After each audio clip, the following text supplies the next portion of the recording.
Hi to all, good morning. അപ്പോൾ നന്നായിട്ട് വിശക്കുന്നുണ്ട്. അപ്പോൾ നമുക്കൊരു ചിക്കൻ ബിരിയാണി റെഡിയാക്കിയാലോ?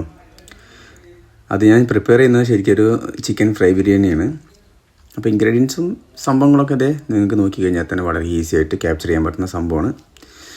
അപ്പം ഞാൻ മറ്റുള്ളവരെ പോലെ ഇതിൻ്റെ ഡീറ്റെയിൽസൊക്കെ പറഞ്ഞ് വെറുപ്പിക്കാൻ താല്പര്യപ്പെടുന്നില്ല.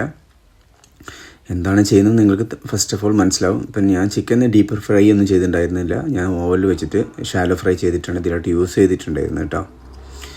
അപ്പം നിങ്ങൾ കാണുന്നുണ്ടല്ലോ, ഞാൻ ചെയ്യുന്ന പ്രക്രിയകളൊക്കെ കാണുന്നുണ്ട്. അതേപോലെ ഇൻഗ്രീഡിയൻസ് എന്തെല്ലാം യൂസ് ചെയ്യുന്നുണ്ട് ഫസ്റ്റ് നമ്മൾ കാണിച്ചിട്ടുണ്ടായിരുന്നു.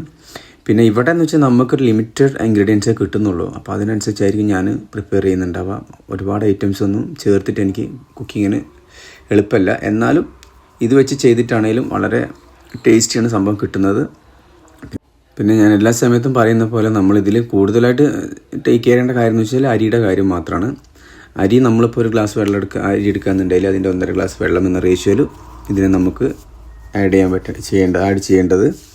അതുപോലെ അരിൻ്റെ വേവിനനുസരിച്ചായിരിക്കും നമ്മൾ വിസിൽ പ്രൊവൈഡ് ചെയ്യേണ്ടത്. ഇപ്പം എൻ്റെ ഇവിടുത്തെ അരി എന്ന് വെച്ചാൽ ഒരു വിസിൽ മതിയിട്ട് അതിൻ്റെ എയർ പോകുന്നവരെ വെച്ച് കഴിഞ്ഞാൽ സംഭവം സെറ്റായിട്ട് നമ്മൾ കയ്യിൽ കിട്ടും. എളുപ്പമാണ്. ഇവിടുത്തെ അതിൻ്റെ പ്രത്യേകത ആയിരിക്കും. ഈ നാട്ടിലെ ബസ്മതി റൈസിനൊക്കെ കുറച്ചുകൂടി ഒരു വിസിൽ കൂടുതൽ ഉപയോഗിക്കേണ്ടി വരുന്നു തോന്നുന്നു. എനിക്ക് അറിഞ്ഞൂടാ, ഞാൻ ഉപയോഗിച്ചിട്ടില്ല.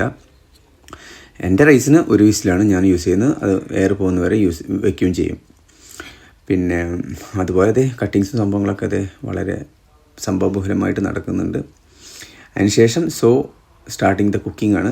ഫസ്റ്റ് ഓയിൽ ഒഴിച്ചു. അതേപോലെ നമ്മുടെ സ്പൈസസൊക്കെ ഇട്ടതിന് ശേഷം സവാള ഇട്ട് വഴറ്റിക്കൊണ്ടിരിക്കുകയാണ്. സവാള ഇട്ടതിന് ശേഷം അതിൻ്റെ സ്പോട്ടിൽ തന്നെ നമുക്ക് കുറച്ച് ഉപ്പിട്ട് കഴിഞ്ഞാൽ സവാള പെട്ടെന്ന് വേവായി കിട്ടും. പിന്നെ നമ്മൾ അതിലോട്ട് ഞാൻ ക്യാരറ്റ് ഫസ്റ്റ് ഇടാൻ മറന്നിട്ടുണ്ടായിരുന്നു. അപ്പോൾ അതുകൊണ്ട് ക്യാരറ്റും തക്കാളി ഉപയോഗിച്ചു. പിന്നെ അതിന് പൊടികളൊക്കെ ചേർത്ത് തുടങ്ങി. പൊടികളെന്ന് വെച്ചാൽ നമ്മൾ പെപ്പർ, പിന്നെ മല്ലിപ്പൊടി, മുളക് പൊടി, മഞ്ഞൾപ്പൊടി, ഈ സംഭവങ്ങളൊക്കെ ചേർത്ത് നന്നായിട്ട് വഴറ്റിയിട്ട് ഏകദേശം നല്ല സെറ്റായി തോന്നിക്കഴിഞ്ഞാൽ നമുക്ക് അതിലോട്ട് ലെമൺ പിഴിഞ്ഞൊഴിക്കാം. ഒരു ഹാഫ് ലെമൺ പിഴിഞ്ഞൊഴിക്കാം. ഇതൊക്കെ ഒരു ടേസ്റ്റി ഫാക്ടറായിട്ടാണ് എനിക്ക് ഫീൽ ചെയ്തിട്ടുള്ളത്.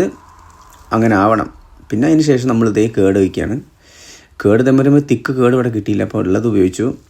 അതിനുശേഷം ഞാൻ ഓവനിൽ വെച്ചിട്ടുണ്ടായിരുന്നു ചിക്കൻ. പുറത്തോട്ട് എടുക്കുകയാണ്. പുള്ളി അടിപൊളിയായിട്ടുണ്ട് കണ്ടോ.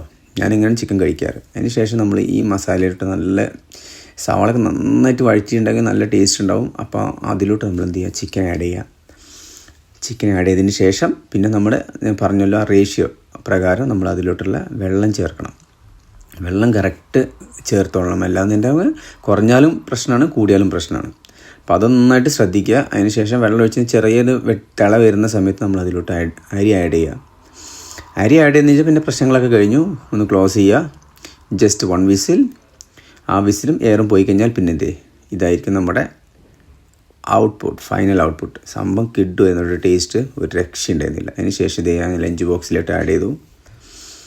അതിനുശേഷം നമ്മൾ എടുത്തിട്ട് പോയി ലഞ്ച് ബോക്സും കഴിച്ചു. പിന്നെ അതിന് ശേഷം രാത്രി വന്നിട്ട് വീണ്ടും അത് കുറച്ചുകൂടി കഴിച്ചു. അപ്പോൾ എല്ലാവർക്കും നല്ലൊരു ദിവസം നേരുന്നു. Have a nice day to all.